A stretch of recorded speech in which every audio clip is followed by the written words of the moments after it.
Yo, I've got VOD review for the weekly. I'll be doing the monthly later, but just trying to go over these matches real quick and hopefully give some pointers to some of the players, see if you guys can pick up anything and hopefully win the matchups next time. So I'm going to try and speed through this though, because there's a lot of footage. All right, so we have Brady versus Beanibee, Kagami, or Kagura versus Terumi. I've fused the names there. Um, this is a pretty. I don't know. This matchup's kind of weird in my opinion, but I think at a mid level, Terumi has more of an advantage just because he has these options. Like, well, all of his plus frames are a lot harder to deal with if you don't know how to deal with them, right? But good challenge on the whiff there. I think BDV probably just messed up a micro dash there.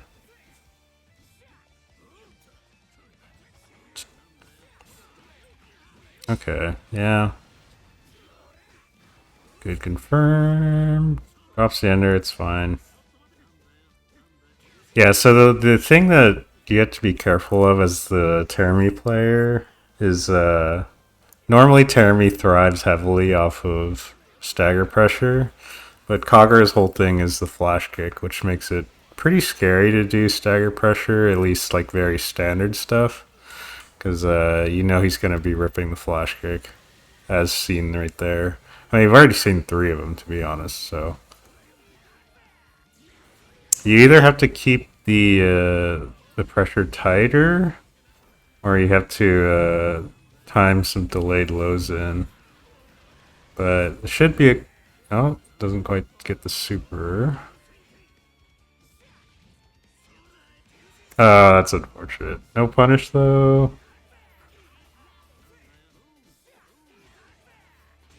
Yeah.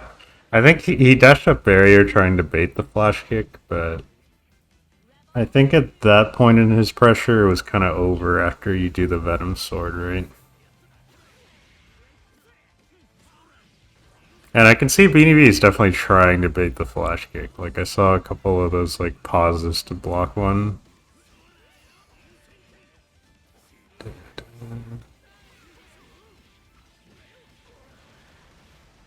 And on Brady's end, I think it's pretty good. Like so far you could see what is and isn't working. Like he's playing pretty defensively, which I think is pretty on par for Kagura, to be honest. Just kind of playing reactively with your charge mechanics. Nice grab there.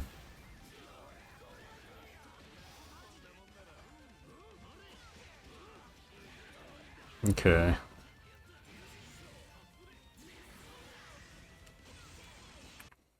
Let's see. Yeah, he tries to jump over to bait the flash kick and might have gotten cross there, honestly, but I think the idea is fine. I think baiting it is probably the right idea just because, you know, there's 100 meter on the table. It's like,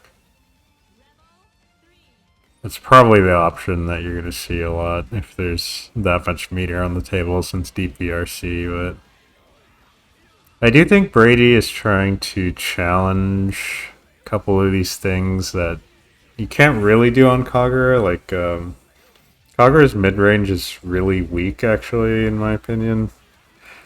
Like, a lot of characters can abuse the mid range because his long sword normals are good, but they're slow, and his short range buttons are good, but they're short range. So, I think if you get stuck at a mid range, you're kind of looking to, like, flash kick out or jump out, something like that. There you go, good bait on that. Doesn't quite get the confirm, but this should kill. Yeah. So I think on Brady's end, I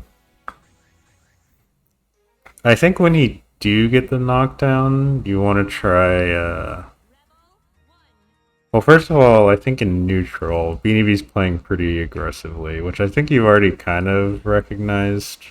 based on like playing more reactively, down backing and then flash kicking and stuff like that, as seen right there. Thing is, like the conversions off of the hits could be a little bit higher, but I usually don't like to like critique combos or anything like that, obviously. But I do think Kagura pressure, you could probably get away with doing more. Like this could go for both players in some cases. Like you want to like use your A and B buttons more, in my opinion, because if you rush through your Gattlings, you end up limiting yourself to these very linear options. Like you once you press the C button, you're going into like drives basically, right, or specials. So like Kagura actually has a really scary standing low that you can abuse, and between that and his command grab plus instant overhead, like it can be pretty scary close range for sure. And same thing with Beanibee is like Termi has more options after going into C's and D's, but like he's got such good that was a good Masenga. He's got such good um like B buttons between 5B and 2B for pressure. J2D you can throw in a lot of as well. Maybe not so much in this matchup, it's a little bit dependent, but there you go, I like it. Waiting out the flash kick, Brady not biting. Barely missing the JD there. Good jump out, yeah. I think if you're Beanibee, you definitely want to be more wary about the JD. Like, it's a good button, like, as a spacing tool, but playing aggressively into Kagura like this can get really scary if you notice that like he's just down backing and waiting for you like this. Good counter hit. Going into the 6C there.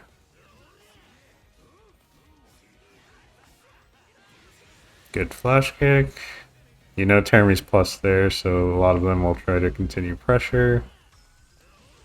Yeah, it can be rough definitely to get in. I would say Beanibee is moving a lot in the air, which is kind of risky. Like you have to do it sometimes, but like you can tell that Brady's just fishing for flash kick, so being in the air so much is pretty scary. Nice bait.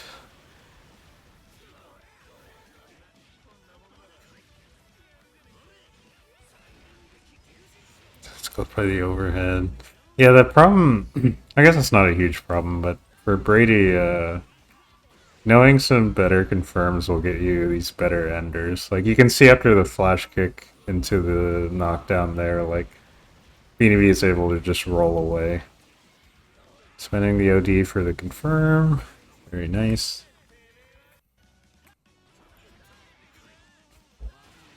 So yeah, again, waiting for flash kick. I like the ender there.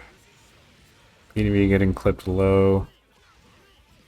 I do think Kagura is like a little bit knowledge checky, where like if you don't know what you're doing against him, like there's a lot of things that could surprise you between like command grab or overhead from the drive stances, armored moves and such. Okay, going to that was correct. Like I think Brady just messed up a fireball, and BDB was just gonna punish with Masenga, but yeah, air dashing in to the flash kick.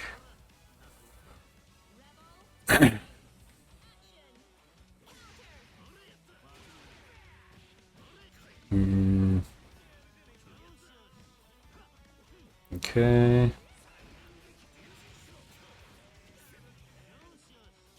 Nice challenge on the mid-range where Kagura can't respond too well. Masenga for the side switch. I like it, I like it. I think you gotta test them if they can wake up flash kick, right? And here's where, I mean, he got the meter for it, but I think in Beanibee's case, like, rushing through the Gattlings there's a little bit Well, it's a little counterintuitive because you want to keep it tight to stop flash kicking sometimes, or like letting these tiny, tiny gaps where you can throw delayed low in, but um, it also is somewhat of an issue because if you keep it tighter, then you have to like rush through your gattlings, kind of. But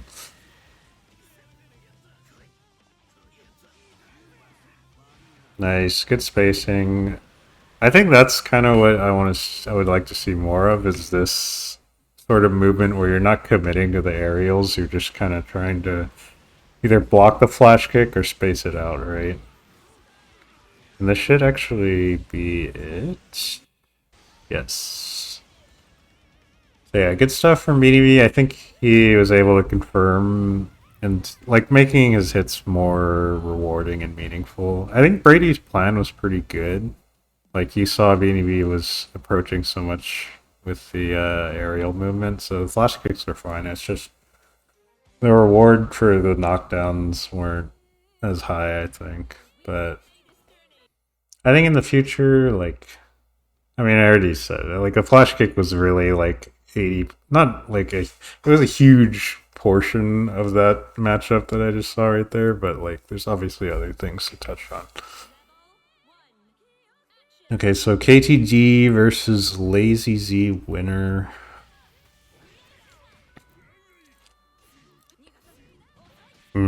Yeah.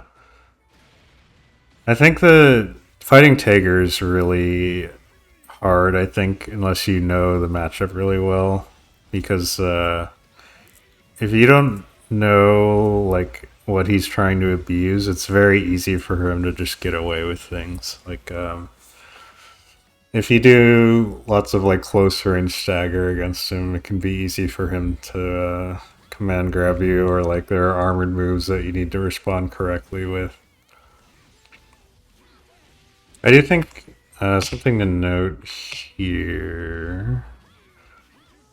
After KGT gets the knockdown, after he hits you with this, usually you see Tager wants to pull you in. So like, I don't know if KTD meant to do 2-2D or if he was just doing 2D to get closer and pull him in. But once you're magnetized, Tager really likes pulling you in so he can start doing stuff while you're magnetized, right? So like, the rollback is fine here, and then you have time to react to this 2D. Like, neutral jump is definitely your friend against a lot of his approach options. If you're not able to like sweep him to beat like B Sledge, then neutral jump is definitely fine against 2D and B Sledge usually. Depends on spacing, of course, but in this case, I think you can definitely react to neutral jump. Okay, not bad challenge. Nice. Okay, on KTD's end, yeah, he buffered 2C there to try and beat a jump cancel off of 6B. It should kill. Oh, goes for the reset. I mean, I know KTD knows the combo to kill there, so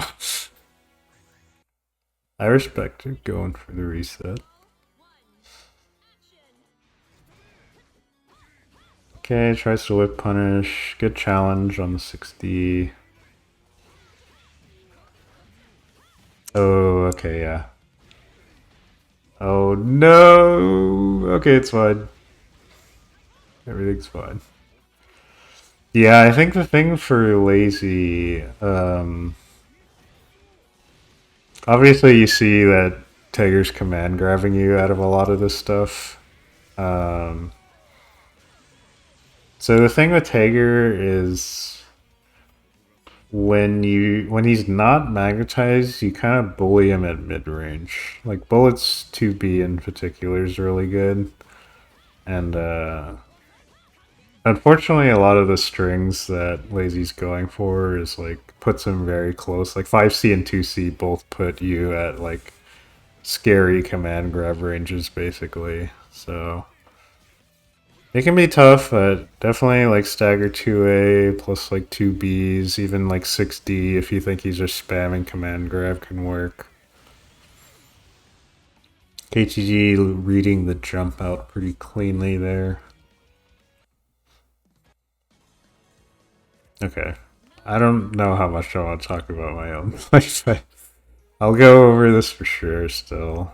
I think 9 versus Hakumen, like, obviously I could speak more on this because I played 9, but, like, it's a weird matchup where both players don't really want to approach, and it's kind of like a lot of 9 matchups. It's like both sides are trying to bait each other to come in and then punish.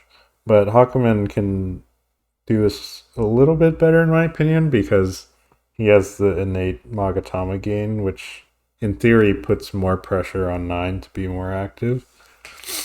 But, Hakumen can sometimes be baited into being more active if you get into spaces like 4C or JC. It can be common for them to go for that. Okay, so good start. 4C after grab tech, pretty strong.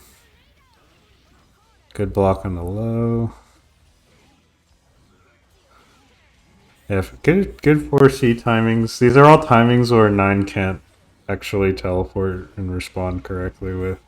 Or at spaces where like 9 thinks that she can challenge and actually can't in time.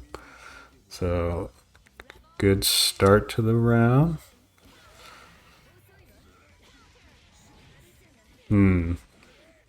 Okay. Yeah, I think I know what I wanted to do there, but we might see it later. So this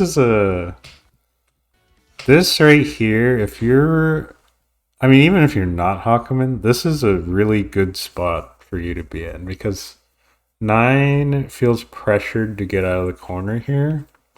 And so being at this space means that you can cover single teleport and double teleport and up teleport. So it's like she doesn't have too many options left to try and bait you out with because her back's to the corner. So I think if you hold the ground here and use your jabs correctly, this is pretty fine. But unfortunately, you see jumping back here gives 9 too much space. Or, not that it gives too much space, although it kind of does, but it's that by jumping like that, you can't react with the correct thing, right? Like, because you're already in the air, you can't react with a jab there, right?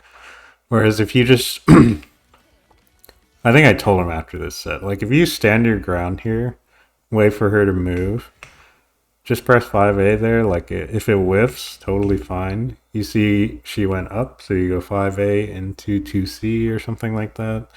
Like, even like 5D or even maybe a 5A could work. Rising JA maybe as well. Basically, with 9, it's like you want to be in a position / timing to punish her teleport.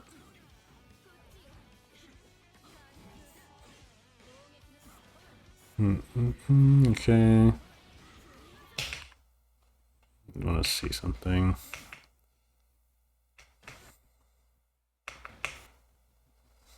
Okay, yeah, so the extra low there ends up clipping him. That's fair.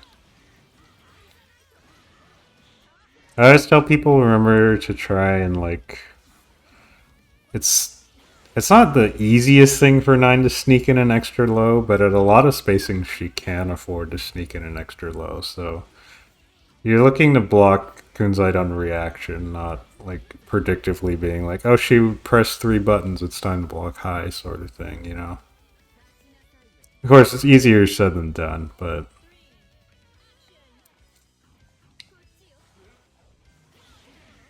okay, yeah. I think jump in JD is not the worst option. It's definitely pretty committal, but I think this makes sense because it's like 9 definitely is like in this optimal 6C angle, so it makes a lot of sense. It's just that I think at that spacing, Hakumen's jump-ins are like not long enough or not at the right angle, so that low profile 2A is something that I like going for. Although that might be a consequence of me fighting Aerith too much, or If you see us play, that low profile gets me a lot of mileage. Nice block on the reset. Doesn't get the other... Yeah. So, let's see here. So this is a good block on the reset, because if that hits, I think he's dead before burst. Like, I can OD and confirm into a kill. So, good block here, and 9 at this range. After you block Kunzite, I know... I'm gonna catch so much flack for saying this. Everyone's like, oh yeah, she's plus after Kunzite. So, which is true, like, you can't challenge her that much, but in reality, at this range with no spells up, it's not really that scary, right? Like, she's plus 6, so, like, she gets to hit your block with another button, right? So... You just kind of sit here and take it until she starts spending resources to get back in, which is either going to be Crimson Raider RC, which you see here, or she has to like reset to neutral or jump at you, which are all like things that you can. It's basically her turn's over, unless she decides to spend meteor like this. Now, it's not to say that a lot of characters can do anything at that range, but it's better to think of that scenario as okay, I'm back to neutral type of thing, rather than like I am still, trying to wiggle to get out. So, good not biting on any of the lows there. And like jump in here, I can respond. Like he responds with OD, which I think is totally fine. Like you're low HP, just spend it anyway, right? And then I think he goes for EA. Yeah, so I guess yeah, he's trying to jump in to maybe catch the teleport, but oh no, he jumps back. Okay, and then air dashes. Okay.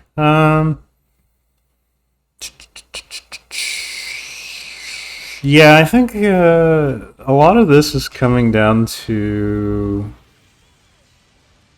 like I said, 9 is very much she wants to bait you into doing things and then responds accordingly. And so by being more active like that, it lets her react to you and respond accordingly. Whereas in theory, it should be the other way around, like especially in this matchup, right?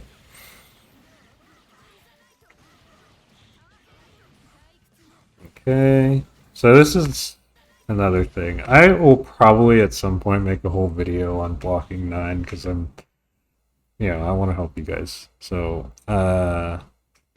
this right here is like, it is safe, quote unquote, but in reality, I think it's not quite safe actually. But basically, her jump-ins are not always as safe as they look. There are often spots where you can look to get out, and it may come down to character-specific options, but... okay, hold on. I wanted to go over something here.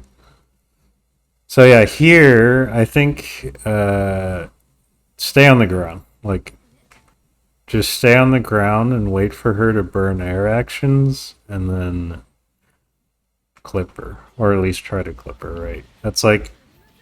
A lot of playing as 9 is like standing your ground at the right times, especially when you're trying to like keep her in the corner. Because you remember, if her back's to the corner, like 9 times out of 10, she really wants to teleport out or jump out or something like that, right? So if you're on the ground, you're just in a position where you can respond accordingly. Okay. Nice blocks. So we're back to neutral. Sorry, it feels like I'm nitpicking everything on this matchup, but it's because I have more knowledge that I can say more things, right?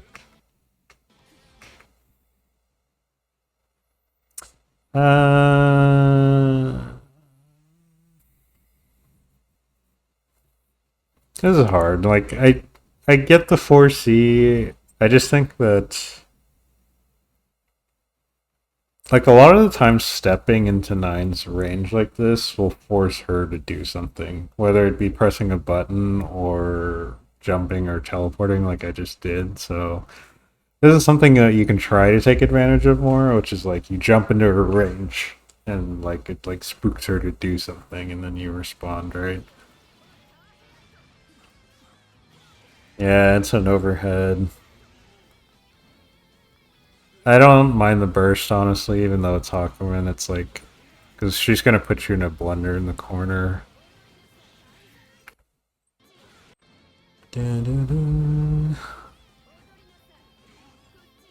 Hmm. Yeah, it's just unfortunate. Like the spacing there is not quite there.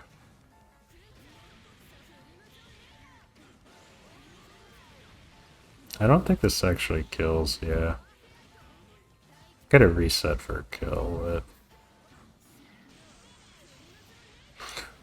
Yeah, I think this. Honestly, I think Kaidivh, like, I definitely think that you're good enough of a player where if you play the matchup more, I think you'll pick up habits. Like, I've seen you do. Like, I know you have the fundamentals to play this matchup. I think it's just coming down to experience and getting put in situations where you're not familiar with how to respond yet. So Fishman, Jishman, I think I could be wrong, but this is their first bracket out at one of these locals. I think Aerith talked to him a little bit, but it's cool to see we have more players showing up. I think he actually has been playing for some amount of time, but regardless, very cool to see more character diversity as well. And Tenarakunn, of course, everyone knows. TL, Lambda player.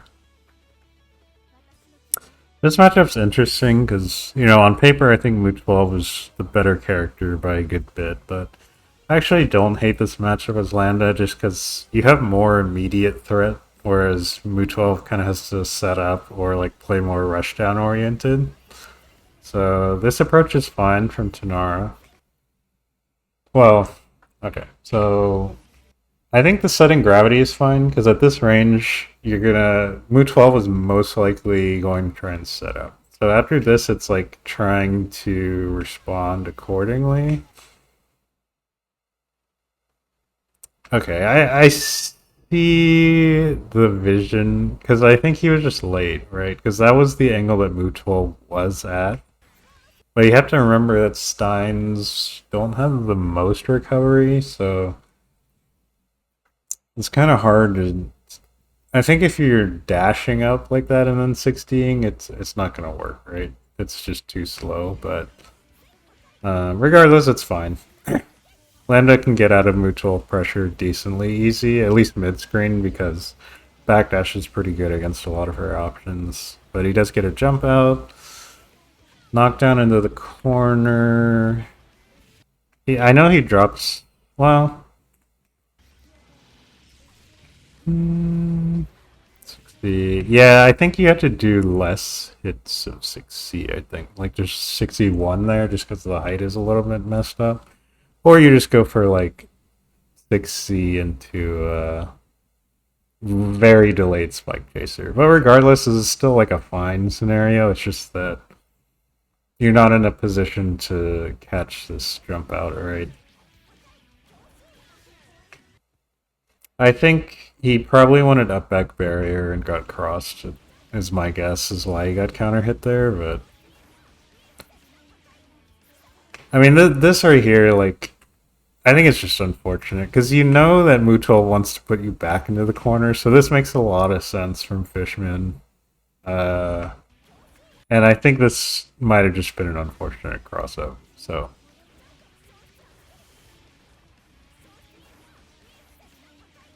okay, drops combo is still fine. 6C whiff can be punished. Okay, so the wheel here is fine. A little too late. Like, I think he dashes too far forward to get the combo. The thing that I wanted to touch on is this. Like, 3C into wheel I think is kind of a noob killer. Like I think it's very easy at like when people know the matchup, it's very easy to jump out of this. Okay, so drops the combo unfortunately, but we're fine here. Wants to win the neutral. Okay, yeah, I see the vision like overhead as they land. Good preemptive 6D there. Good block by Fishman.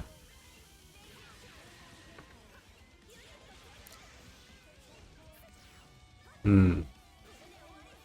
Okay. Good response. I like it.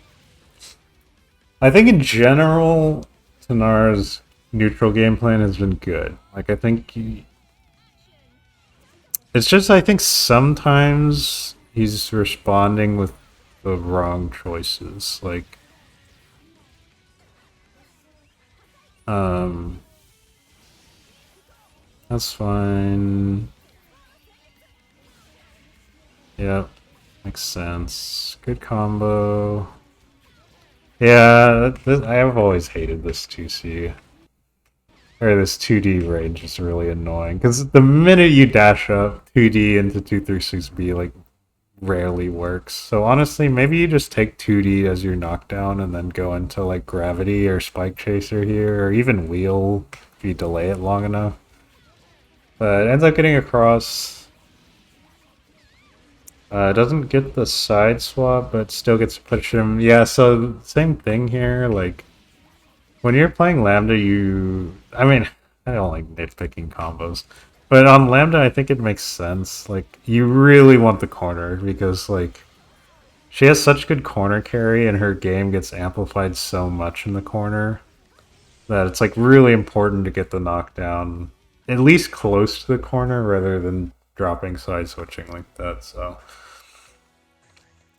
But I think overall, game plan is good. Like, you sit at a range where Mu 12 is encouraged to try and set up or go in, and then you respond accordingly.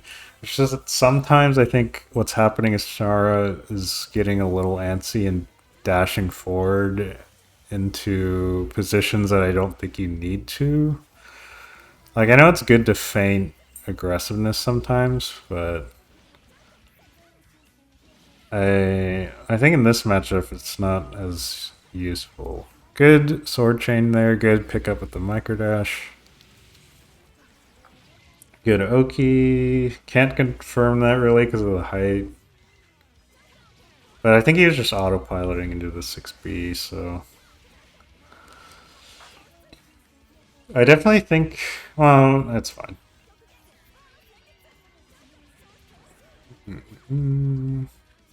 Okay, good 2-2D. I think for Fishman, I feel like I'm talking more about Tanara, but that's mainly because I know the character more. But for Fishman, it's kind of like I think Mu 12 setting your Steins up can be a little bit annoying in this matchup, but you can also sort of get away with more rushdown type movement. It's just a matter of like moving at the right angles and timings. That Oki you have to hold for the most part, so yeah, there you go. Nice, good, nice spacing on that actually. It didn't look like the 40 was going to connect, but okay, trying to keep his turn. Okay, yeah. I think I would like to see more dashboard barrier. Um, that's just a really good, like, fairly low committal option that you can use. And then once Lambda whistles sword, it's like your go time, right? Either that or like you have to get used to setting Steins and angles where Lambda can't hit you as easily. Um, but yeah, it's hard to say. I think well, I can't comment too much on that because I don't know Mu 12 as well, to be honest.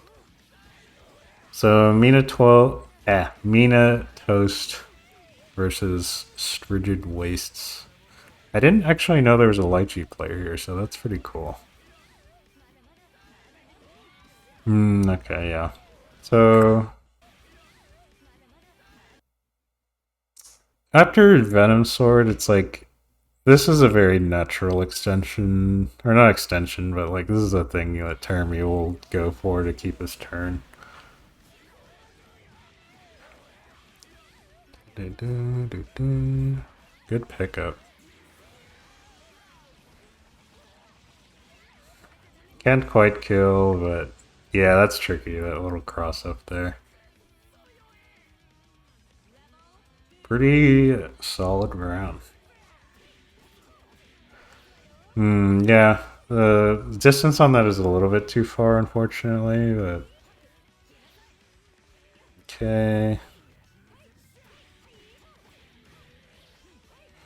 Yeah, I think for Mina, I'd be a little bit careful about like jumping out against Lychee is like very tempting, but I think it's also one of the things that Lychee players really like to look for in terms of like dragging you back down with the staff and stuff like that. So sometimes it's good to just challenge on the ground, honestly. Like her grounded pokes are not that great in my opinion. Especially if she has a staff, her grounded buttons are pretty bad. Like 5B is good, but it's still like nowhere near a lot of characters' ground pokes.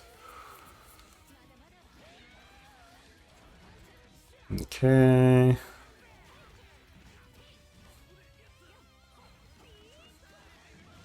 Nice. Good confirm too. And for Strigid,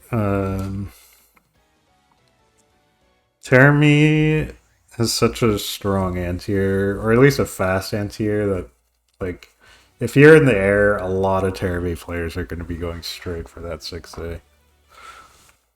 It's just like a good option, so they often go straight into it. Nice 4D. Doesn't get the combo, you can pick that up, but that's fine. Nice jump out. Does get counter hit on the way in, though.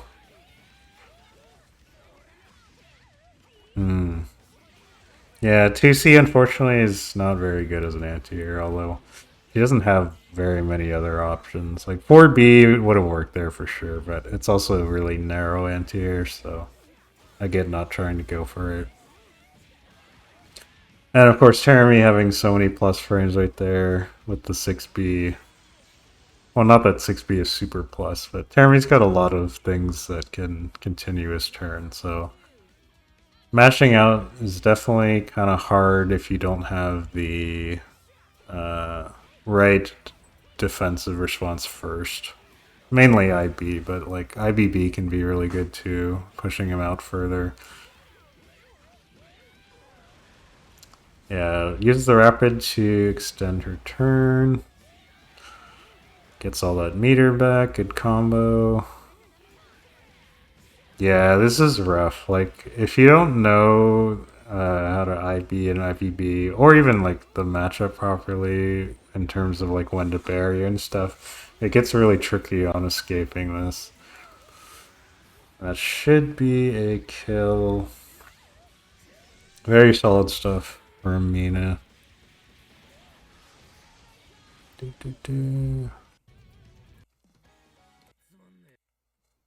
Okay, so next up we have Mina versus Everthus. This is funny.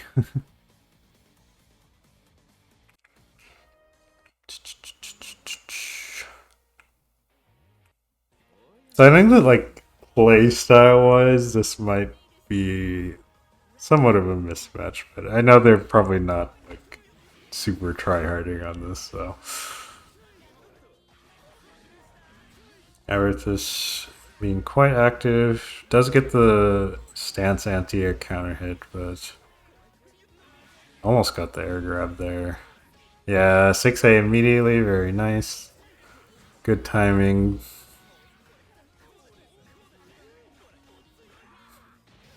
Nice. Can't quite get out, unfortunately, and gets counter hit. This is where it gets kind of rough, because like you kind of have to just honestly block it out if you're the Hazama player.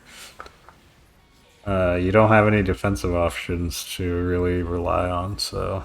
And Mina keeping it very tight, getting the nice air dash over the counter, so.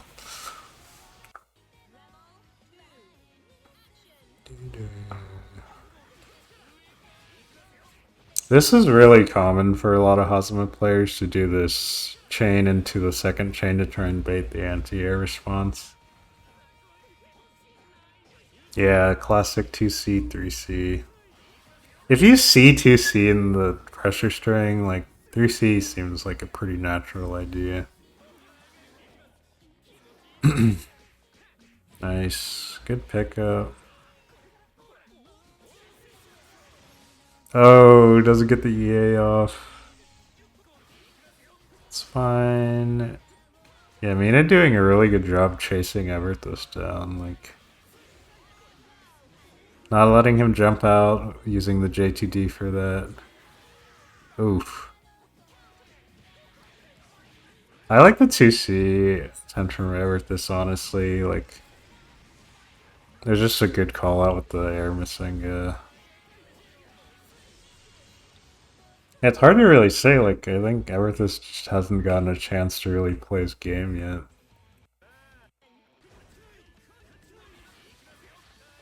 Okay.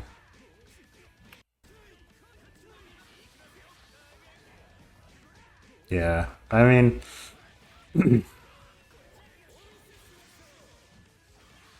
nice backdash, good blocks. I think he missed a micro dash there, but oh my god, catching the backdash there. Catches the jump out, sending the meter for the corner extension. Well, that actually gets a lot of damage there. I didn't know. Really good RC. Everthus thinking he could take an action there, but drops the combo, unfortunately. Yeah, I think most of it has been like whenever this has been getting tagged in neutral, it's because he's already committed one chain, so the options there are pretty limited. There's a good dash under jab there, honestly. Oh, spent all the stocks. Unfortunate. Yeah, Mina looks pretty comfortable in the matchup. Like, wait for Hazama to burn at least one chain and then dodge around the third one. Respond accordingly. 5 beast dagger. Hazama has no way out. Like, he just has to hold it.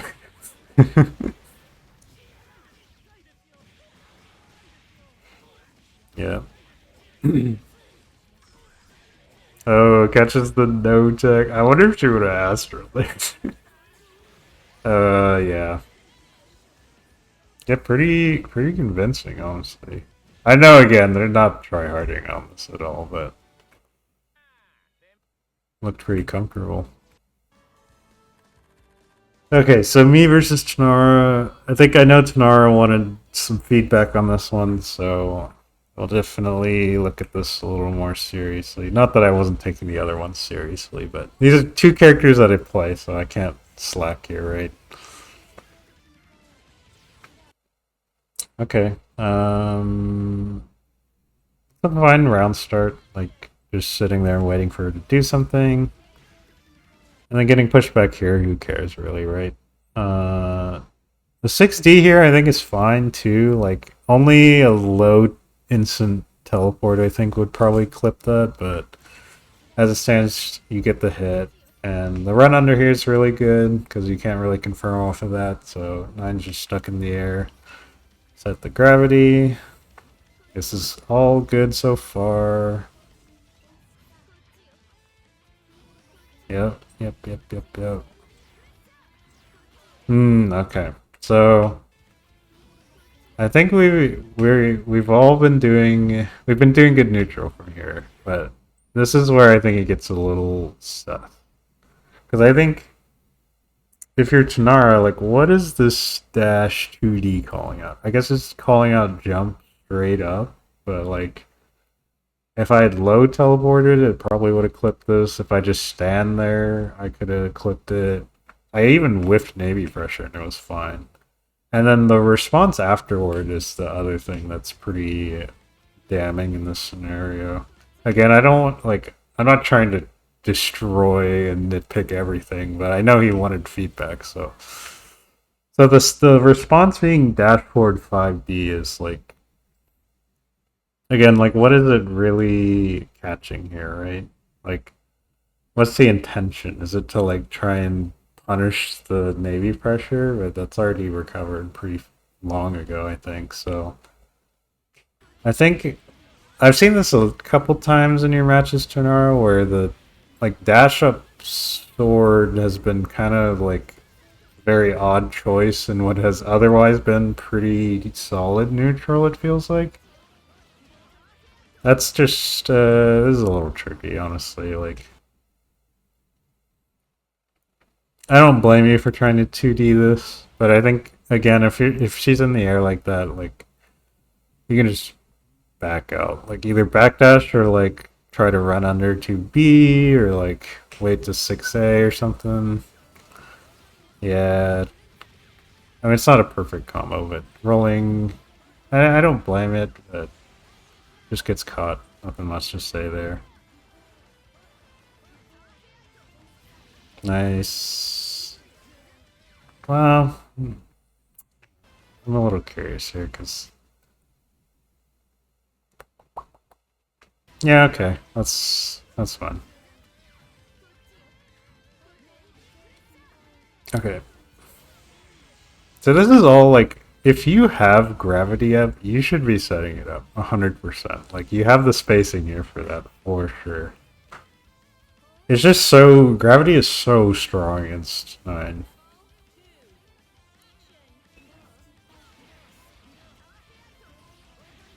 Yeah. Roll getting caught there.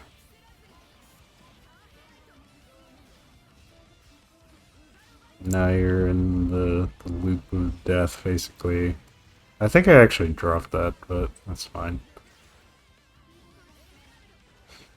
Okay, we get the gravity, making space. Okay, works out. I don't know why I rolled, but we'll take it. Nice, I like the ender. This, yeah, 6 being there is pretty risky, I'm not gonna front. Like, 100 meter, no D on the table. It's not that okay, I don't hate the idea of 6 being, because you gotta present the options sometimes, but I think it feels like you've gone to 6B as your like your main option a lot. Like I haven't really seen much coming out of the offense other than 6B, it feels like. That was just a lazy cast by me, I don't know. Okay. Jab. Okay. I want people to get in the habit of just jabbing on reaction to teleport. I think it'll clip a lot more than people think. Good jump gets clipped on low on the landing.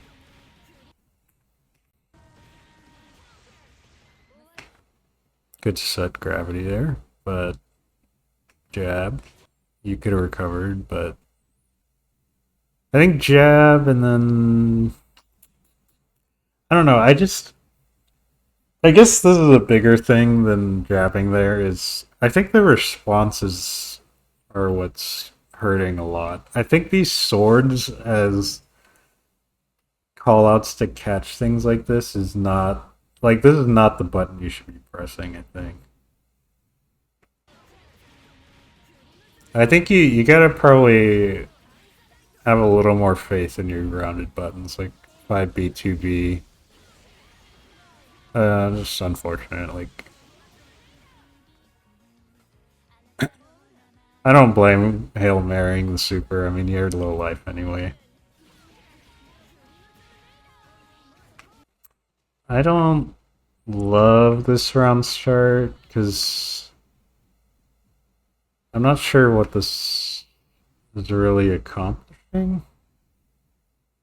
Like, you could just close the gap with microdash 2B there, right? I mean, it also would have been counter hit anyway, but I don't think the 236A there makes much sense to me. Oh yeah, the height work and combo too. Okay, crush trigger makes sense, yeah. Terrible spacing by me, but it's okay. I have a spell in the back. Good jump out. I like that. That's really good. Yeah. Okay, so here we have whiffed. 9 for some reason is jumping backwards instead of whiff punishing. I would say don't when your back is to the corner like this against 9, against any character that doesn't have great movement like a tiger or something, like you don't have to rush getting out of the corner. Like, what is she threatening you with here? Like hitting your block with 5B or something, you know? It's like, whatever, man. Like, just stand your ground a little bit. Stand at that spacing, wait to see what she does.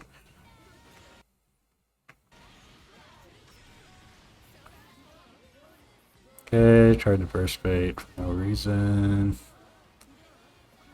Good blocks. Gets tripped, I remember that. Yeah. See. The 6D.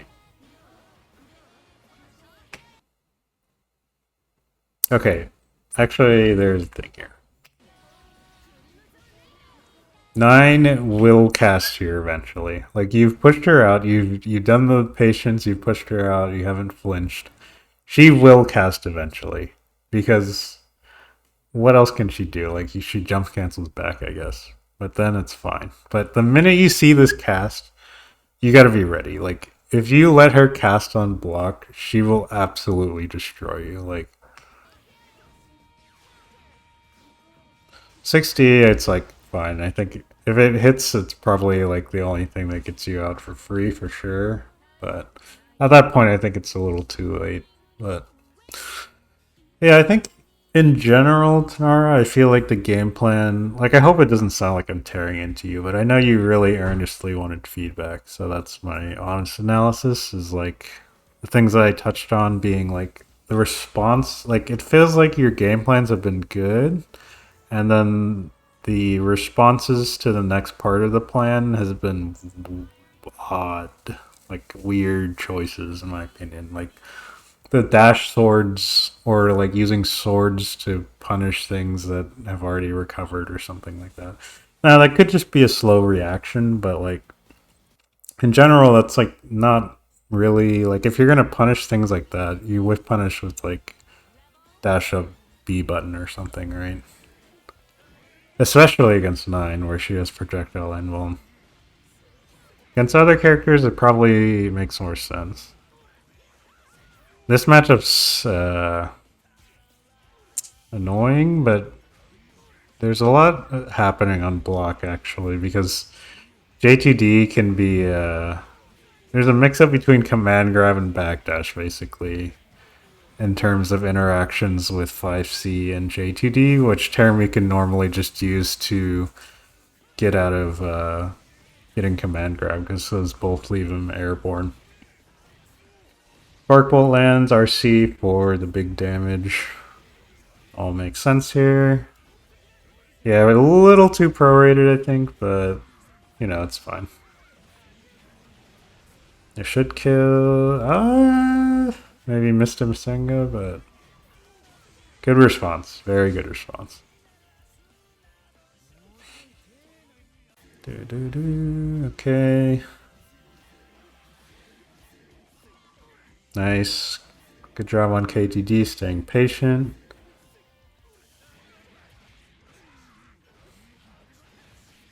That's crazy. I didn't think that would work, but nice recognition there.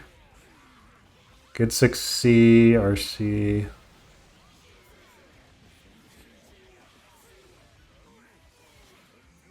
Nice. Good response. I think Mina looking to dodge a wake up command grab, but the thing that she was trying to dodge was command grab A, I think. So Cameron going for B, which loses to meaties, but it calls out things that would beat A. Yeah, I remember watching that. The minute you see that super flash, just hold the A.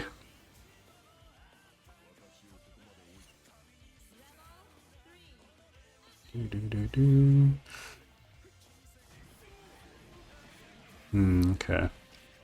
I am shocked that that was in range, but good on Cameron for knowing that that would hit. Good blocks, good tech. Kind of weird magnetism interaction, but it's fine. Nice. I like the response there from both sides. Like, Mina RC'd and jumped to continue pressure, and Cameron... Well, she jumped to try and beat command grab, and Cameron knew it, so he jumped into the air, so... Good stuff there. Blue beat combo, we take those. I'm kind of glossing over it, but I'm very impressed with how Cameron has improved over the time that I've known him.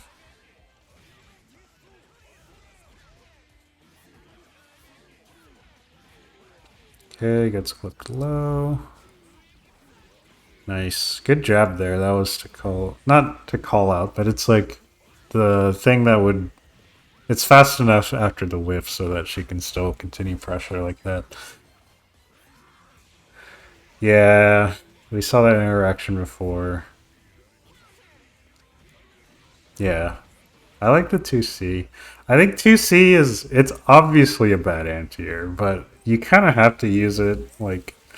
Worst case scenario... Actually, when it trades, it's really good for Tiger, so, like... I think you just kind of have to go for it sometimes. Nice reset.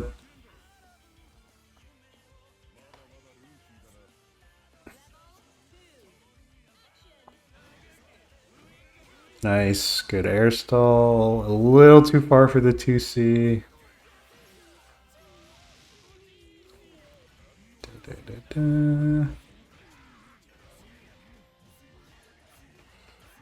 Okay, yeah, there we go.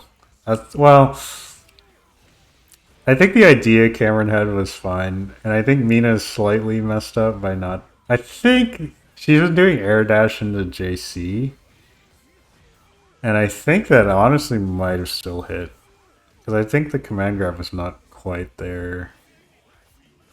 Like the timing was a little bit off, and I think JC still clips there.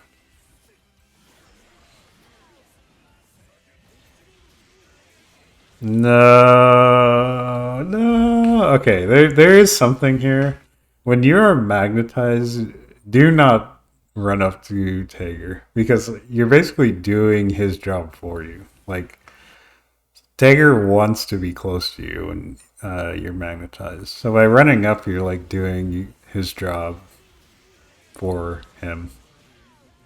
And yeah, OD 720, very powerful punish tool. So that's so funny. I felt like it looked like on paper it was all going well until it wasn't. So okay, so another matchup that I can talk about the little details on, because this is probably one of my most played matchups. My main partner being a very strong Tager main. So I've talked to Cameron about this. But the way that I approach this matchup is we're playing Street Fighter. He's playing a Street Fighter character with no movement, and I get to be a BlazBlue character with movement. And so you kind of just like keep him at this mid range until you get your stuff going, and then you bully the crap out of him. So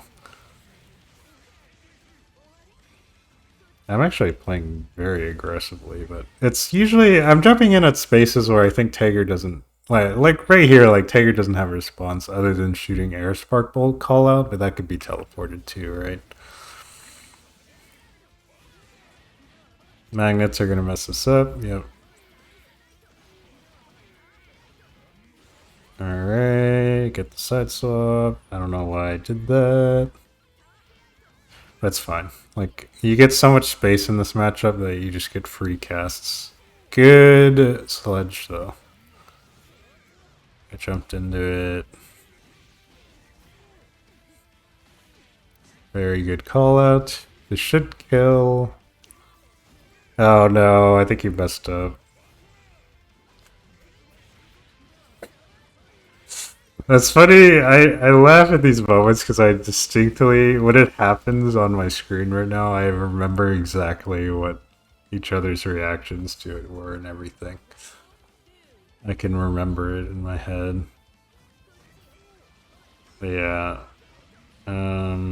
As you can see, the neutral jump, pretty good option against Beast Sledge. I don't even have to worry about the spell hitting there. It's just like I'm slowly pushing him to the corner with my good spells.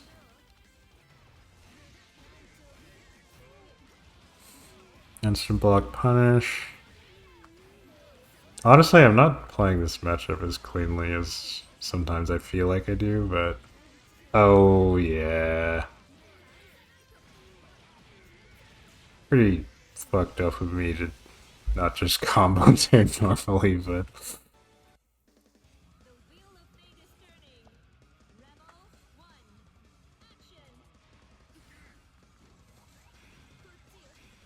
Yeah, I'm playing very actively. I guess it's fine, as long as it's at spaces where it doesn't matter. That was risky as hell.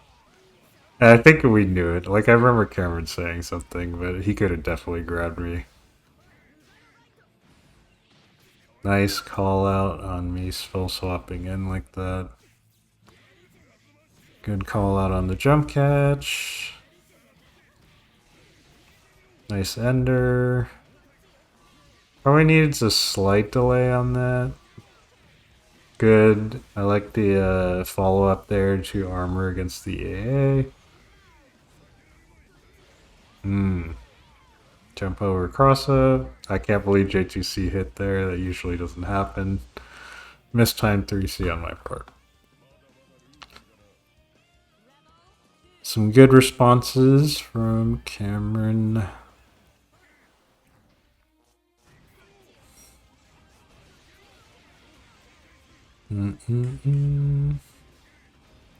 I will say that there's something that I feel like I see my training partner do sometimes is using JD as a neutral tool. Because the jump forward JD actually covers a lot of space. And so it can be used to call out certain things. But it's more for when you're magnetized, I feel like. What am I doing? Where's the response? Yeah. Not your turn, unfortunately. I have no idea what the hell that was. What am I doing? Didn't realize how ugly this was. I've been talking about neutral jump and everything, and I just sit there and don't do it.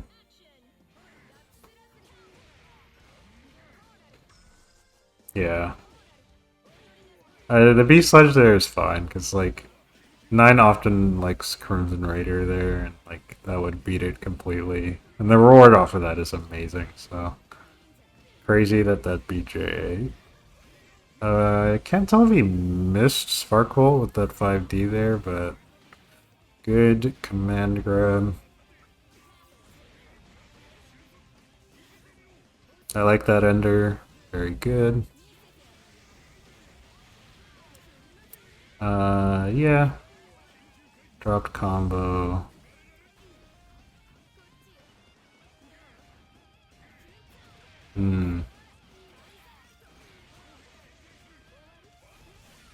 Oh, I tried to 4A the Sparkle and I mistimed it.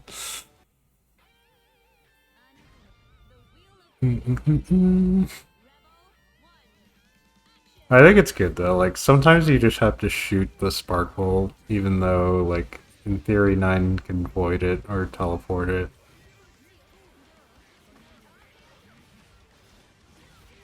There we go. Kind of a whack combo, but whatever. Yes. Dropped. I didn't realize how many drops I had.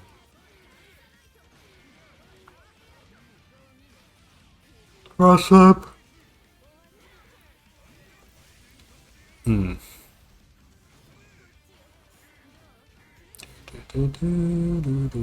Yeah.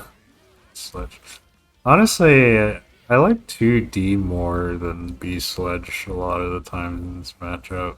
But I think B Sledge is a little, it's just a little too predictable.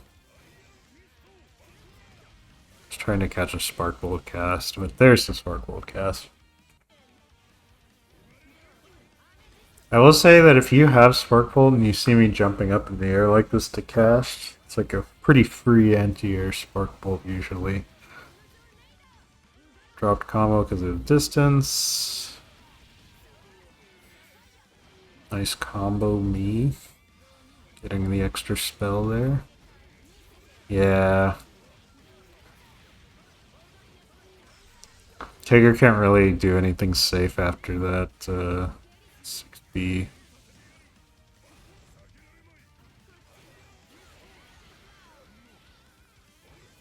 There we go. I mean, it wasn't a neutral jump, but I'll take it. Yeah. That's something that I think Tigger players get away with a little too much, is that, like, when they knock you down, they just immediately go into 2D to try and meaty that, like that. If that was 720, that would have worked for sure.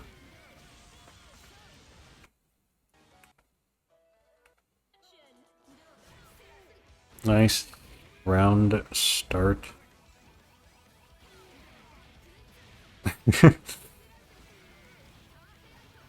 Yeah, good tech. I would have caught the roll at that distance. We get Oki. Tigger has to back off. And I get a cast. Although that wasn't really free, it's just you have to be super ready to call that out, so. One button into Kunzite, classic. And this should kill.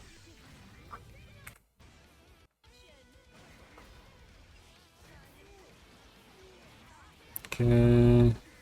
The other thing is, yeah, if they block Beast Sledge, it's like, damn, it's bad, you know? Cross up. Good block on the crush trigger. Beast Sledge gets clipped.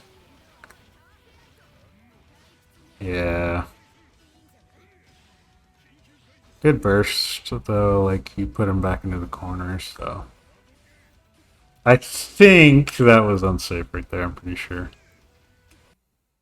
Yeah, you can command grab me there for sure. Oh, you hate to see that. Oh, as a 9 player, I love to see that, but...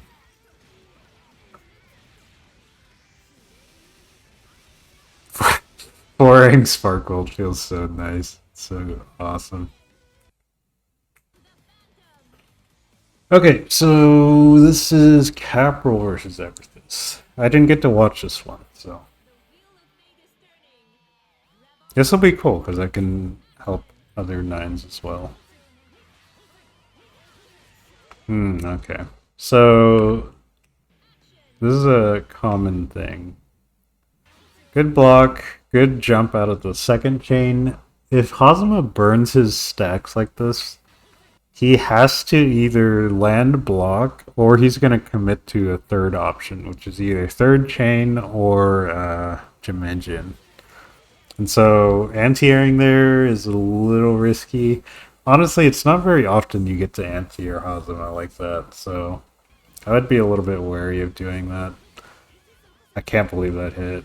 9 is just too tall. Okay. Yeah, you can't really foresee there, unfortunately.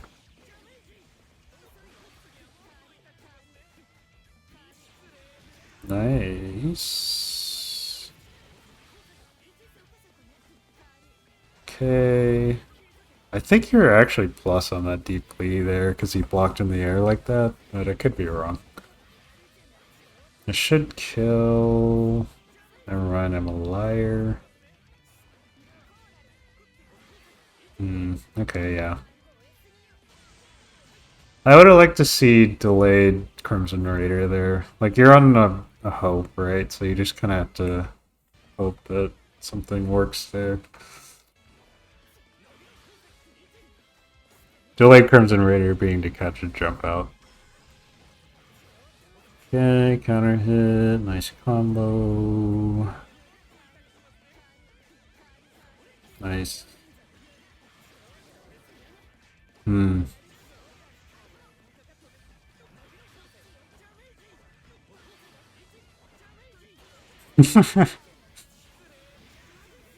That's so funny seeing Hosma press like 3,000 buttons per minute.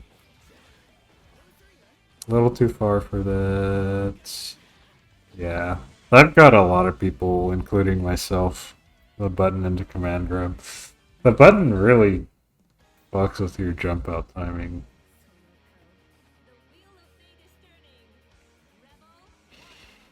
This is a really annoying matchup for, I think for Kapral in particular, like, it looks like he's been trying to anti-air Hosmo coming in like that, but it just doesn't work. At least doing 6C and 6 buttons are kind of, they're not really to call Hosmo approaching out too often, because he has so many ways to bait or beat that with chain. It's more to snipe the jump start up, but even then it can get hard. But you can see right there you're getting mileage off of like rising JB or like falling JB, walling with aerials like that. Everthus responding with the air grab to snuff that out. What the heck was that? This should kill.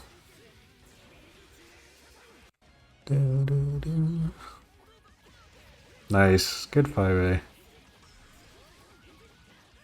I'm telling you guys, just fucking jab of 9.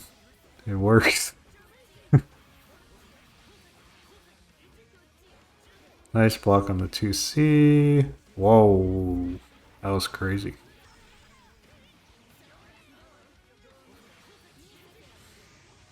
Nice. Good OD. No, dropped it. Oh, it's so tragic. You had Hosma right where you wanted him, and then the drop turns it around like this.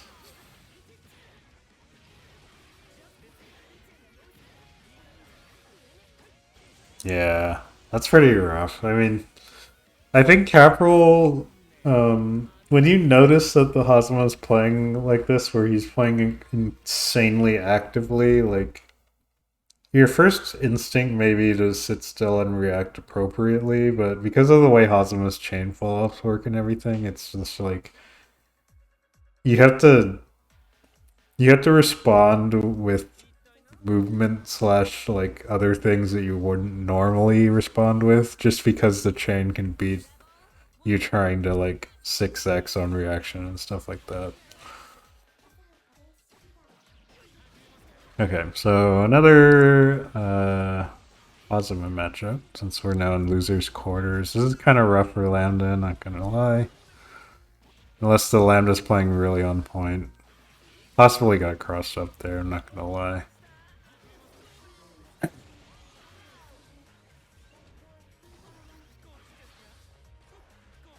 Okay, there is one thing to note here, is that once you got out, this first backdash is fine, I think. But after that, Hosma has no chain stocks. Like, it's your time to get something going, you know? And gravity doesn't super affect Hosma, so... yeah.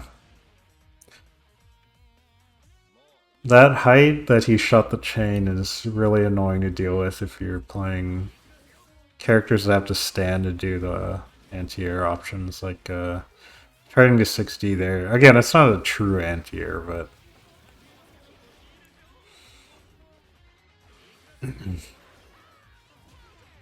Yeah,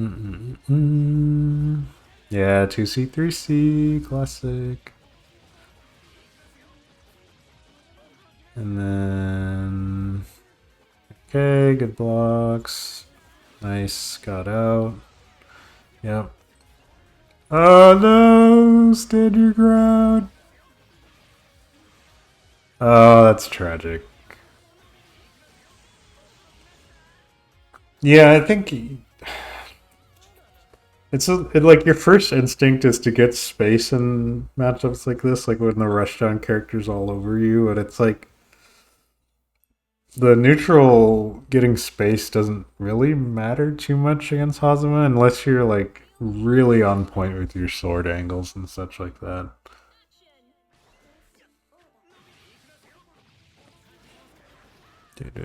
I guess what we've seen is this sort of static playstyle or neutral that we've seen is not very good against Everthus' style.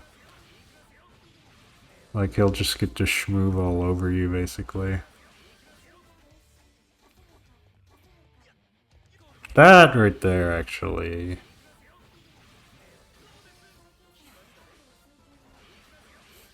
Yeah, you could have adhered, but I get why you didn't, so it's fine. Yeah, that's 3C wheel we gotta stick away from. It's just too... It's not gonna work at higher levels, I think. Good combo, really nice. Nice, good block by Everthus, good blocks. I think this is something to note. Good dash under there, but what I was gonna say for Tanara here is, oh no,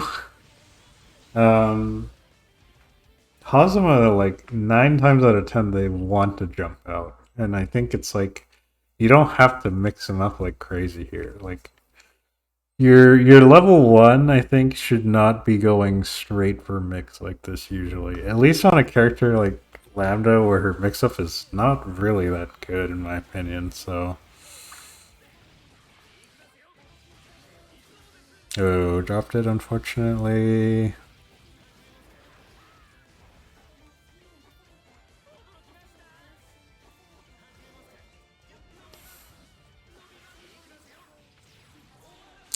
Interesting, but it works out. That's crazy that he got the punish like that.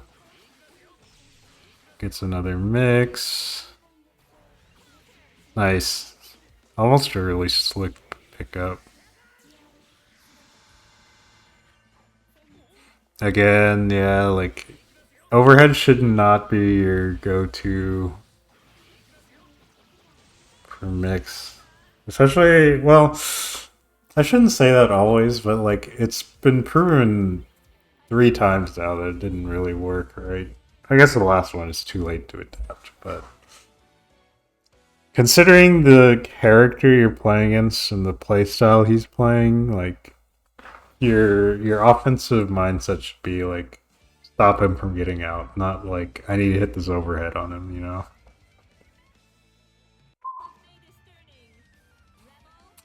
So this is interesting because I think Kaidivh actually usually beats Mina. So I haven't actually watched their matchups. So a little hard to say. I know Mina doesn't love fighting against Hakumen, but so far so good.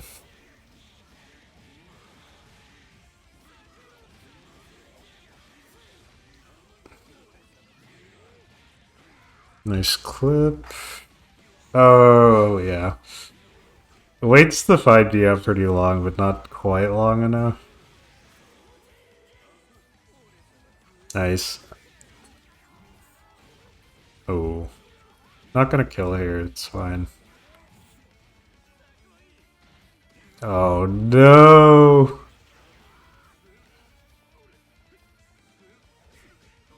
Once the round.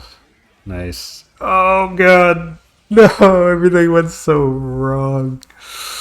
That's so, like, I felt like the options there were all fine. Like, I like the early rapid cancel but just slightly not quite the spacing / timing. Kaidivh doing a good job making those hits stick. Oh no. Oh no.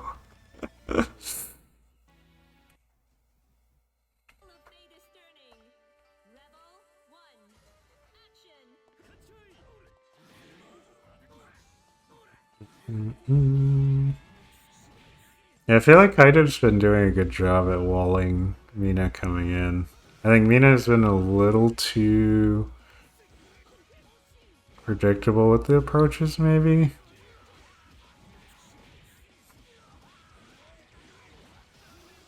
Good tech. I guess without any Magatama, the purple throw makes pretty decent sense.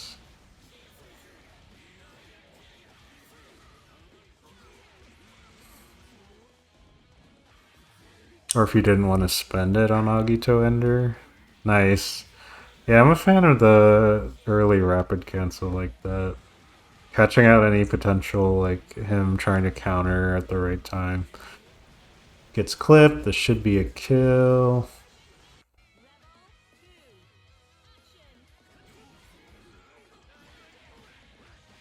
Okay, good combo.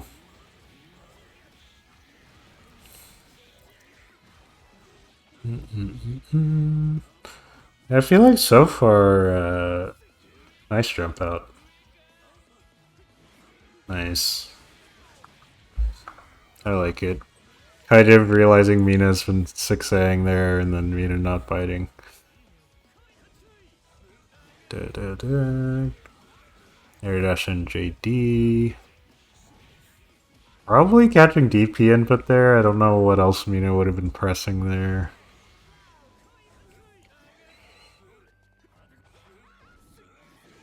Okay.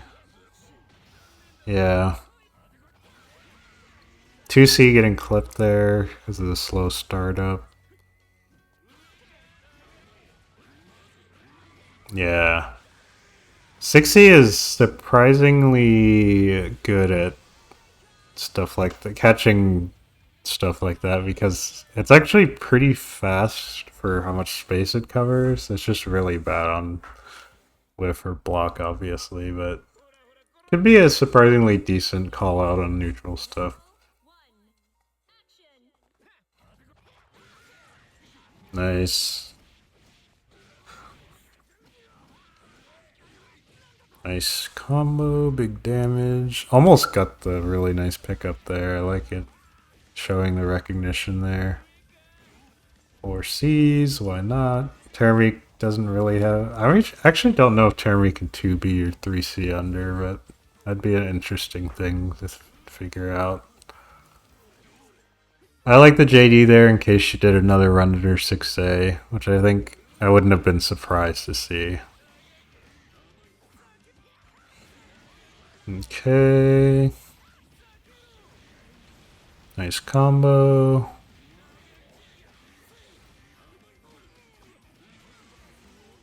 Yeah, I feel like Kaidivh has gotten caught a lot on Wake Up in spots where, like, it looks like the game is like, oh, is Kaidivh gonna Wake Up Drive? And then Mina just calls the bluff, basically.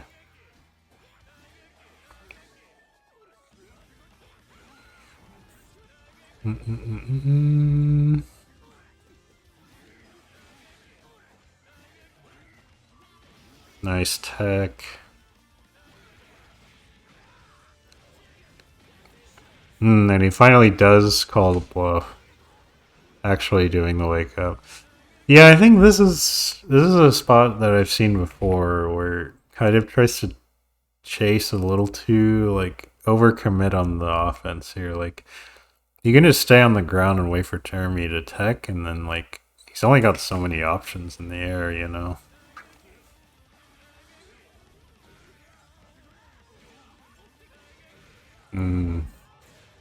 Nice.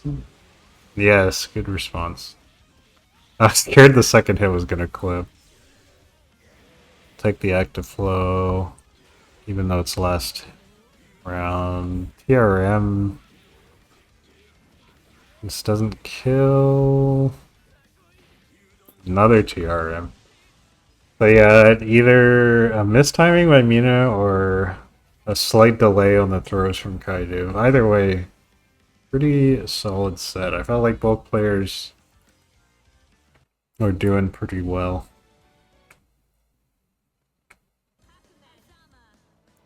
And so, yeah, Kaidivh versus Everthus.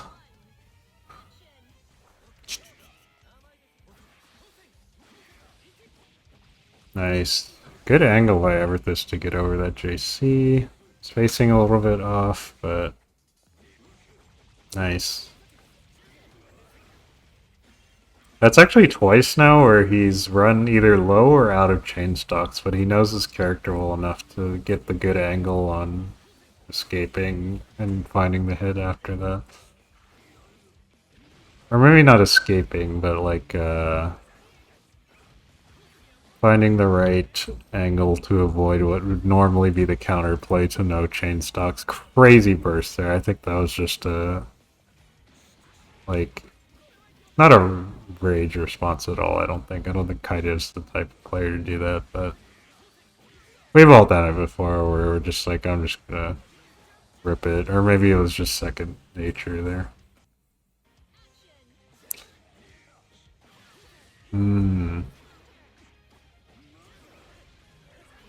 Ouch. Yeah. That's gonna hurt. Oh, not as much as I thought.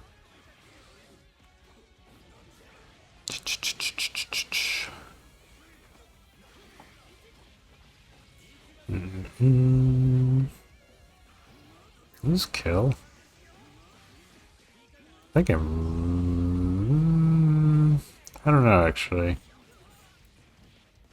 My gut says no with that much OD time, but I don't know. Unfortunately, Kaidivh is not able to find the... like... I think fighting Everthus puts you in so many of these weird scramble situations, and Kaidivh has been unable to convert fully into the knockdown. That's really important against Hazama, and particularly Hazama players that play pretty active like this. I would have liked to see J2A there. J2A is pretty underrated. Well, maybe not underrated, but I would have liked to see it a little more. Yeah, there you go. But in OD, it's a little tough because he has so many movement options.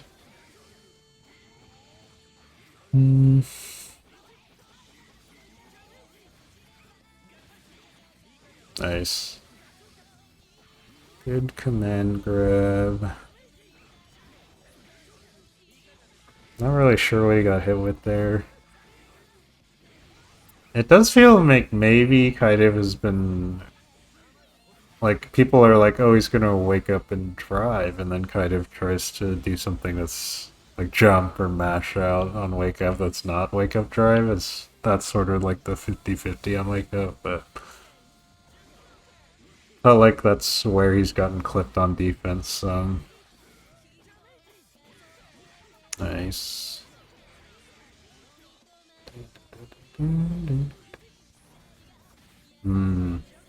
Okay. Drop the dash there. Good jump up, dodge. Yeah, it feels like Everthus is pretty aware of the options and angles that Kaidivh is trying to wall him on, so...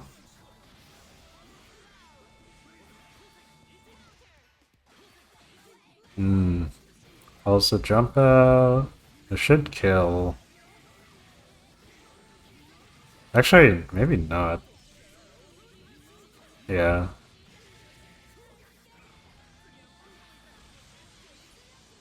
But, yeah.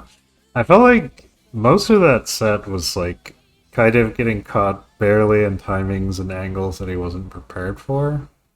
Which I think is, part of it is fighting Everthus in particular. Like, he's really good at finding these angles and such that you're not prepared for him to move in.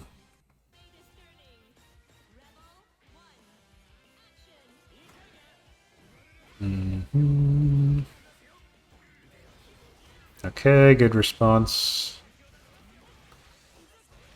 Nice.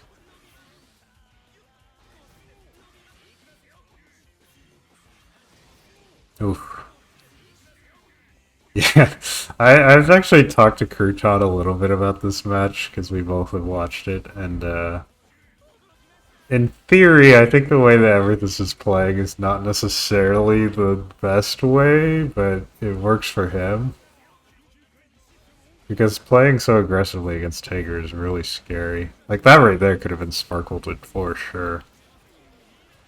Into the corner and everything, yeah. Now the question is, after this, you gotta check a quick rise or something, right? Yeah, he checked it, but he rolled out. 2C. Did you have two? Hold on. Okay, yeah, so, yeah, Everthus had no more chain stocks to work with, so... Good 2C by Cameron. Nice 3C. This is going to be a good chunk of damage. Yep. Okay. Bop. Nice. That's actually really funny because Hazuma's command grab has throw invuln, so I wonder if that's why Everthus has been using it like that so much. Nice. Jump out to try and keep it safe. Good dodge on the Spark Bolt. You know he's fishing for it.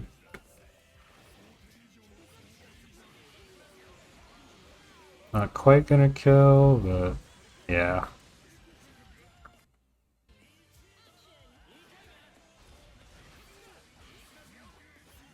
Nice. I like it. HEG not biting on the anti-air baits. That's just a rough spot. Like, 6V into, like, drives makes so much sense, because, like, after they block 6V, you're super limited, and you're just like, I want magnetism, so it makes sense. But good OD.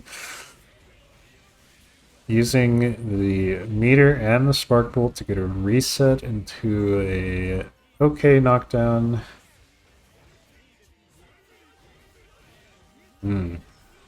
Yeah, that's the unfortunate part about that, is it pushes him so far away.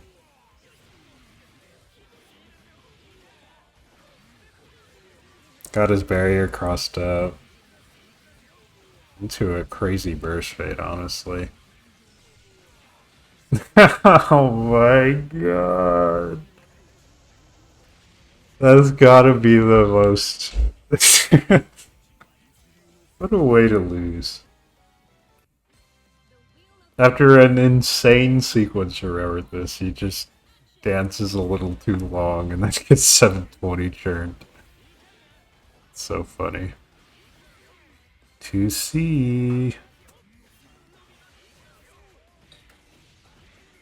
Oh, this is the atomic collider. That's actually so bad because he doesn't get the corner and then Ozma gets to fly away.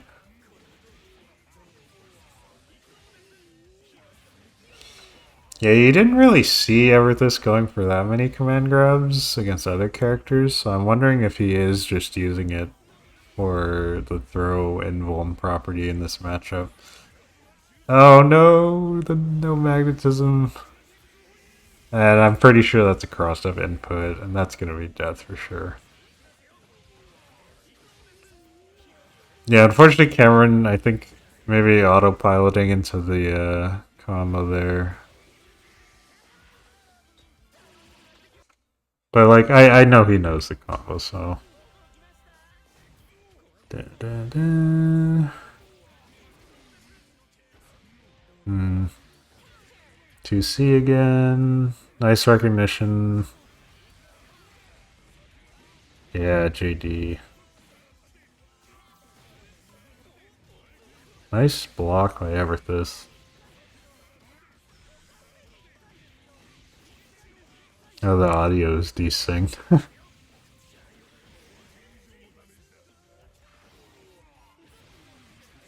Alright, maybe it's back. Weird combo. That's a little... Jesus Christ. Yeah. Good response there. That was really good. Drops the combo. Actually, I don't... yeah, I probably would have killed. Ouch. Yeah, there's not even space there to see either, so... Unfortunately, Taker's buttons can be too slow to sort of do that, so... Yeah, I mean, it's hard for me to offer advice on this matchup, because I also really don't like it on the Taker side of it. Good pickup, barely off, but... Oh, this is really unfortunate there, too, because if you don't have magnetism, you have to delay the... I think it's the 5D you have to delay. And so he lost out on a lot of damage there, unfortunately. Crazy challenge, but Everthus bursting. Sparkle gets baited. Yeah, unfortunately you kind of have to wait till he has no chain stocks, or you have to like super hard read the angle. Good timing on the stance.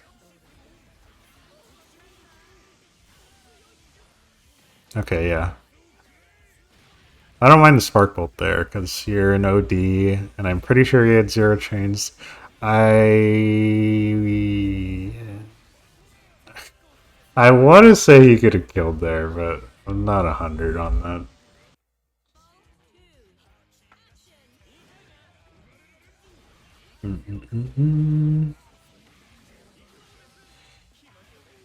Okay. Good combo.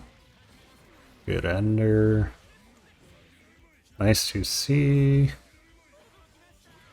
Just 2C again. I like it. Good combo. Oh, okay, yeah. He tried the 720 there. I remember him talking about that, and that is actually the correct choice because the ender he went for, the Beast Sludge ender, is to catch no tech, and then if they don't tech, then you go into a command grab or something like that. And I think he just messed the command grab up. So, boy, if you could armor burst there, like he would have had it.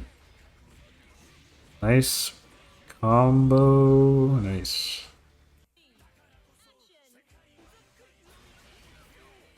Yeah, this is the downside of playing this sort of style is like when it works, it just looks like you're destroying the Tiger, like putting him in the blender. But sometimes that one hit, like a Tiger gets, can just kind of turn everything around.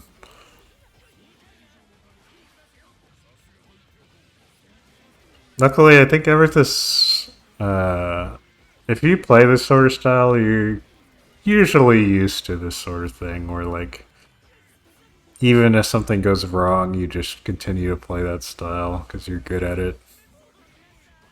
That's crazy. It hit cross up and he picked up. That's yeah. Honestly, I don't hate that because I felt like he might have flown into it by accident. He didn't get it quite.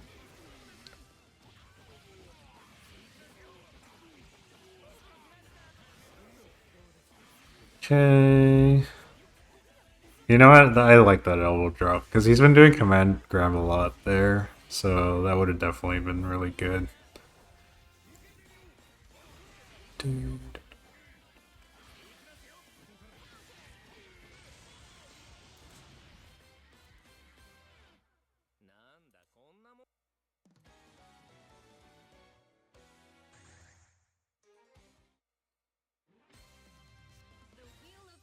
Okay.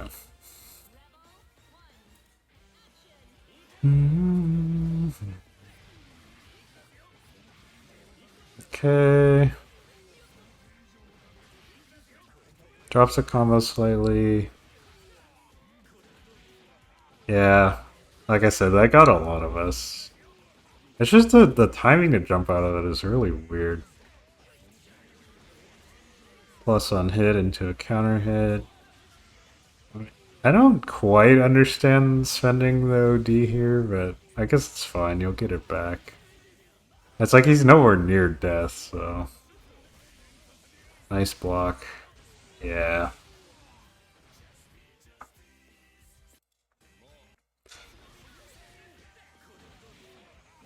Okay.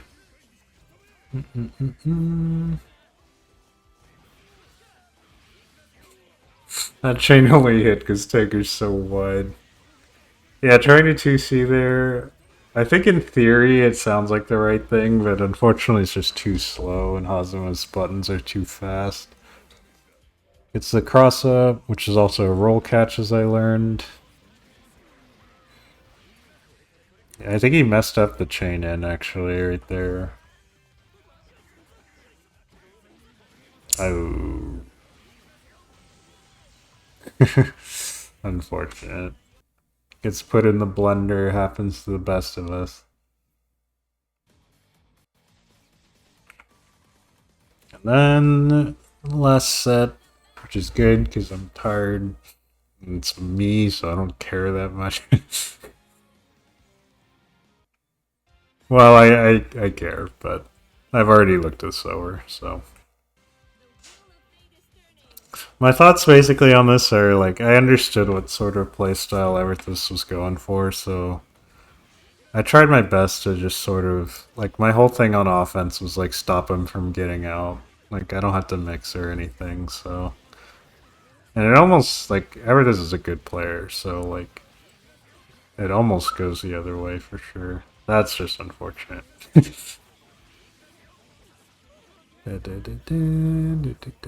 Yeah, that's safe for me to get out of.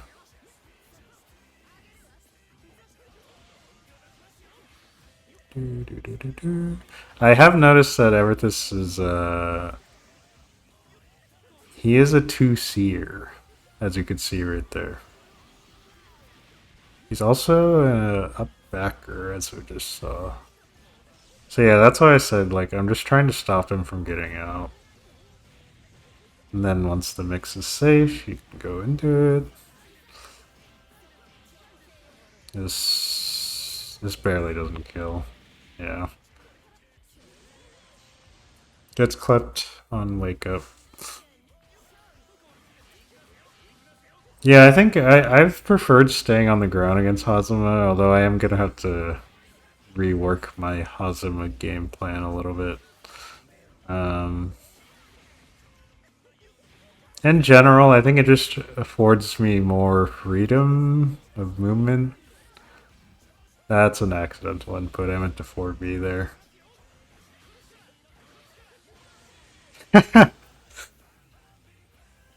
Yeah. What could I say?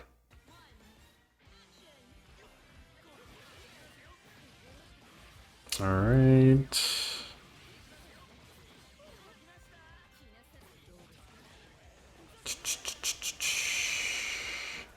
Yeah, I think slightly drops the combo there.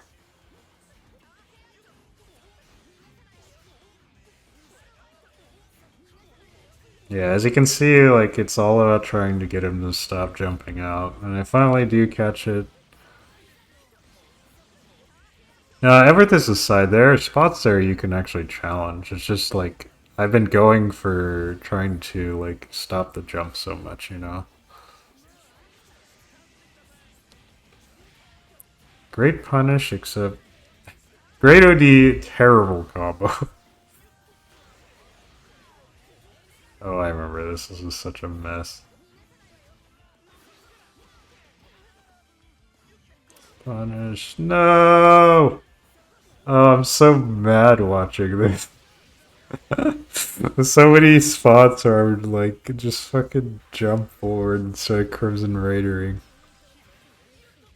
And then, yeah, he thought I was gonna burst there, which I thought about, but I'm generally not super confident in neutral against Hazama in this, so that's why I didn't do it. That should not have worked.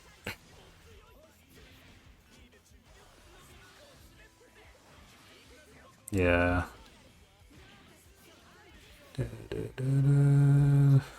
I tried to get closer to get the roll catch combo, but good stuff from him punishing there.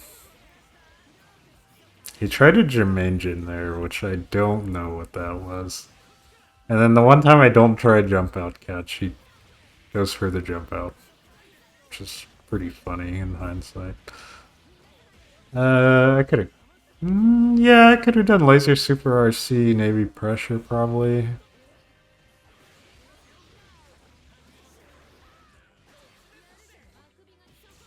I tried the ODR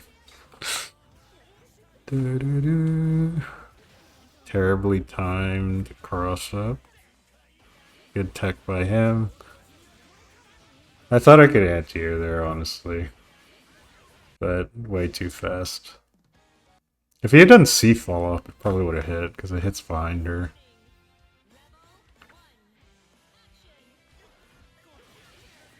This round start was so bad for me, and I did it twice in a row and I got punished the same way twice. So, not great recognition on my part. Nice combo.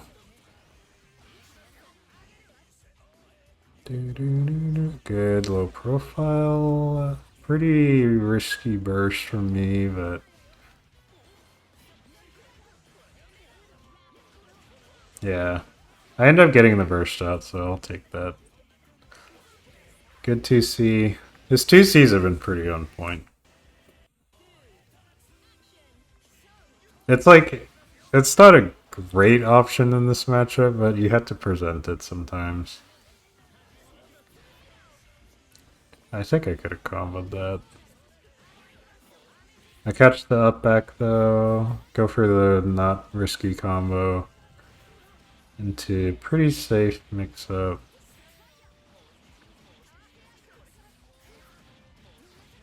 Yeah. Yep. Yep. Do do do do.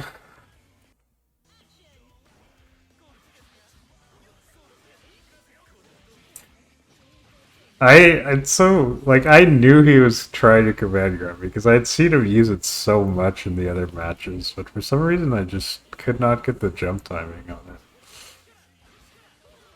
it. Nice Germ engine counter hit.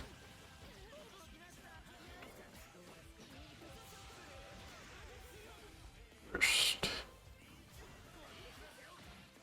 Good air throw call out. Drops the combo. Yeah. I should have teleported up there, but I think I might have been trying to do the triple teleport. Nice. Nah, we'll take it. I think I could have done a better combo, but...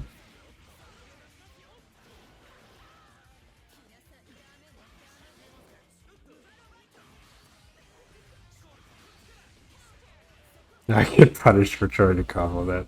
Although, to be fair, terrible timing to try and combo that. I was off by so much timing. In the sense I'm hurting a lot.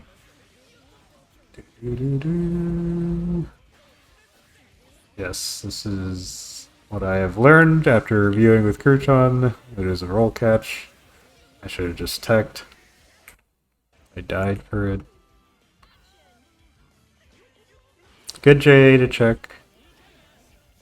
We love our jabs in 2-9 matchups. So fucking whack. Like, just the latest 3C of all time, just to try and catch jump. Good jump out. Yeah, let's back out of there.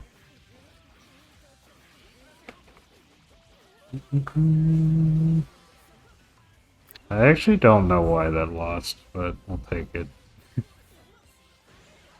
No combo. Oh, that's fine. And then I drop this. Wait, I don't drop it. I'm the best. I do drop it. I'm the worst. Okay.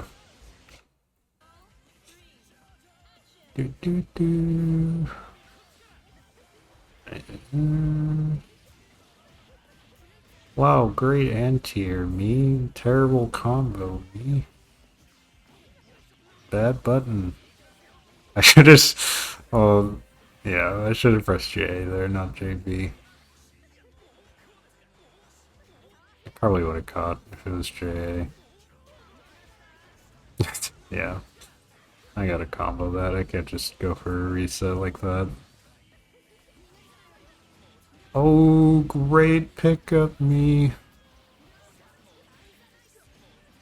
Yeah, reset. Yeah. I told Crouton this, but in a scenario where I can kill with the reset, I'm like kind of likely to go for it. I'm definitely more likely to reset there than I am elsewhere. Drop the combo because I did 2C instead of 3C, but I'll take it. Trade there's kind of lucky for me, honestly.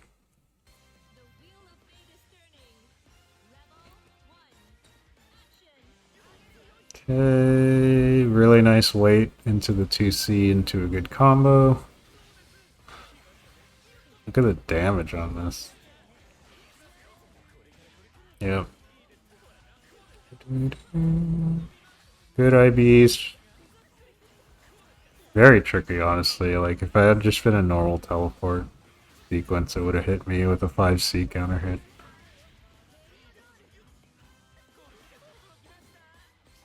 Skull sucks. Don't at me. Well, I mean, it really sucks in this matchup for sure, because Hazama has so many ways to get away, but... Shmezodi drops the combo. No. Now he's in the corner. Now he's getting instant overheaded.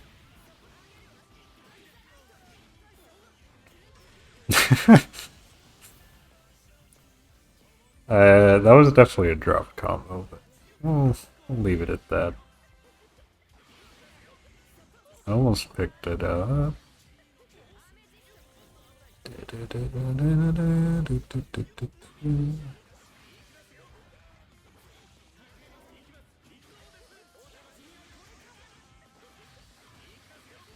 Yeah, I think like the main takeaway for this for Everthus is like if you look at what I'm doing, I'm not trying to do anything. I'm just trying to bait him into using things and then moving afterwards. Like good block on that, but tried to cross me out, doesn't quite reach. I tried to walk forward 6A to get the roll catch confirmed, but I missed it. So he gets another juicy combo, and then I think I remember what happens next. So he tries to punish something that ends up...